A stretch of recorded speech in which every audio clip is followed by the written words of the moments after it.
If you got a BMW that auto locks once you drive away and all the doors are now locked, or if you've got a key fob like this that once you press it once, it only unlocks the driver's door and all the passenger doors remain locked until you press it a second time. If you want to adjust those settings, I'm going to show you in this video how you can easily do it without visiting the dealership.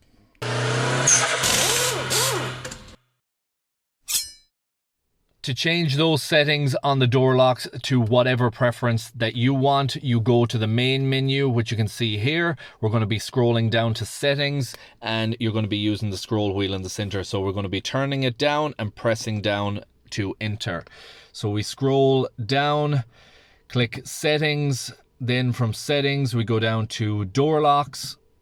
Now in door locks you have the unlock button, so if we click on that we can see that when we press the unlock button it's just the driver's door only. We can click on that, which now selects all doors, and then lock after drive away we can unselect that, which means all doors will remain open.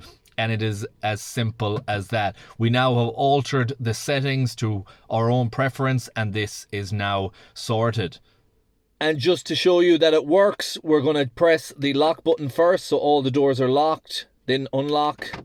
Straight away it pops open, lock, unlock, and now we have altered it to our settings. I really hope you enjoyed this video. I hope you found it useful and informative. If you did, please like, share, comment and subscribe, and I hope to see you in the next one.